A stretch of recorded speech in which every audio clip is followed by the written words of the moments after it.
Jesus told a lot of wonderful stories, but the one in today's gospel reading is probably his best known and best loved. It's the parable of the prodigal son, and in so many ways it reveals the heart of Christianity. If Jesus were telling it here today, it might go something like this. There was a man who had 2 sons. And one day the younger son came to him and said, "Father, when you die, I'm going to get some of your money, right?" "Well, yes," the father said, not sure where all this was going. "Well, I've been thinking," said the boy, "and what I think is that I'd like to have my money now." On one hand, the son was absolutely right. He was going to get the money eventually, but asking for it now was a little bit like saying to the father, "I wish you were dead." The father didn't care for that much, but he said to the boy, "Let me talk to my accountant. I'll get back to you." And he did. And his accountant thought it was a terrible idea. "Look," he said, "as long as you have the money, you can earn interest on it. But if you give it away, you'll have nothing. Nothing. It would be a huge loss." And the father sighed because he was already feeling the hugeness of his loss. But he told the accountant to do it anyway, and he did. And the father called the son into his office and handed over a check. "Here," he said, "I hope that will make you happy." The boy looked at the check and got a big smile on his face. "Yes," he said, "that will make me happy. Very happy indeed." But without so much as a thank you, he went back home and began to throw some of his clothes into an old backpack. He took a cab to the airport, and for the longest time he stood there in front of the departures board making his big decision. He could go anywhere he wanted to go. Chicago, Atlanta, Goochland. He finally decided that he wanted to go to New York City, and he bought a round-trip ticket with an open-ended return. An hour later, he was boarding his flight. 2 hours after that, he was getting into a cab at JFK. He said to the cabbie, "Take me to the Four Seasons Hotel, because if you're going to stay in the city, you might as well stay in style." And that's just what he did. He checked into a deluxe room with a terrace on the 19th floor. Went to Armani and bought some new clothes and still had time for the full spa treatment. By the time he took the elevator down to the hotel bar that evening, he looked and felt like a new man. And the women noticed. I think I can sum it up like this. If you've got lots of money to spend and you don't mind spending it, you will find yourself surrounded by friends. They will drink with you and laugh with you and even pretend to love you. But when the money runs out, you may find yourself friendless, which is just what happened to the prodigal son. He had been thinking all along that he would move out of the hotel and into a more reasonably priced apartment, that he would get a job someday to help pay off his bar bill. But he was just having so much fun. He didn't want to interrupt it. Spring turned to summer. Summer turned to fall.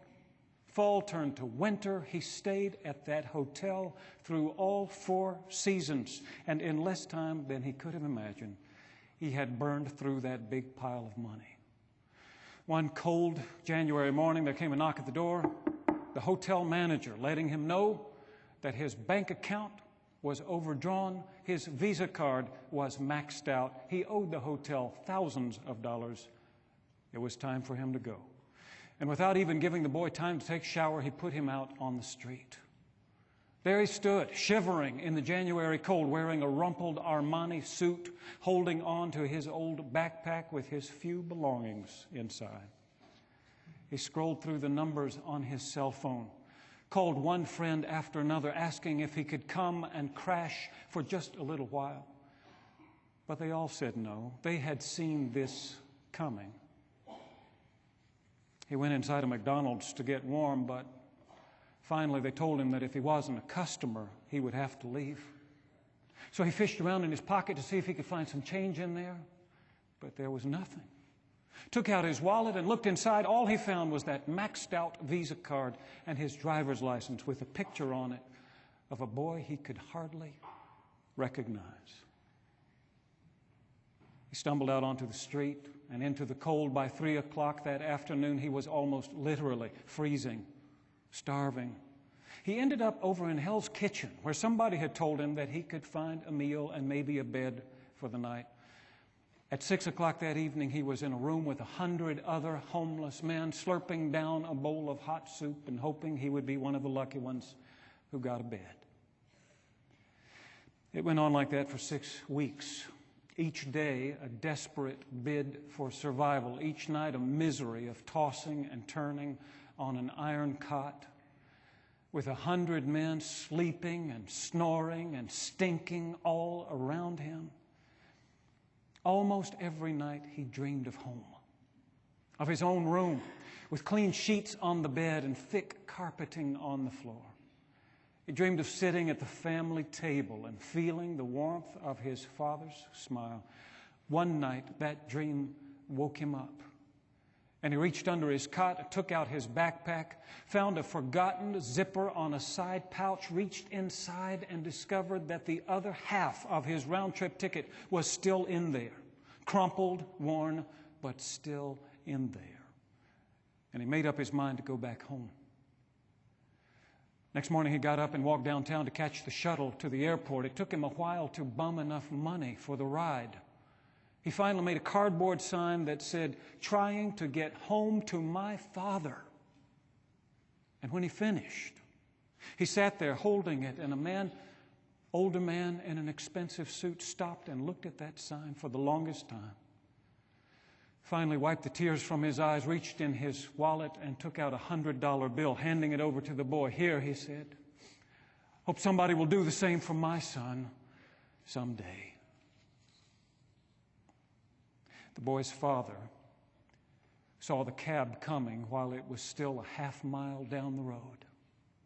He had pulled his chair right up to the window the day after the boy left. He had been watching and waiting most of that time. He jumped up from his chair, ran out the door and down the driveway, his robe flapping behind him. He lost one slipper on the way. He looked ridiculous. He didn't care. His son was coming home. The cab stopped and he yanked the door open, reached inside, hauled the boy up and into his embrace and just held him, shaking, sobbing, saying over and over again, "My son, my son, my son." The boy tried to apologize.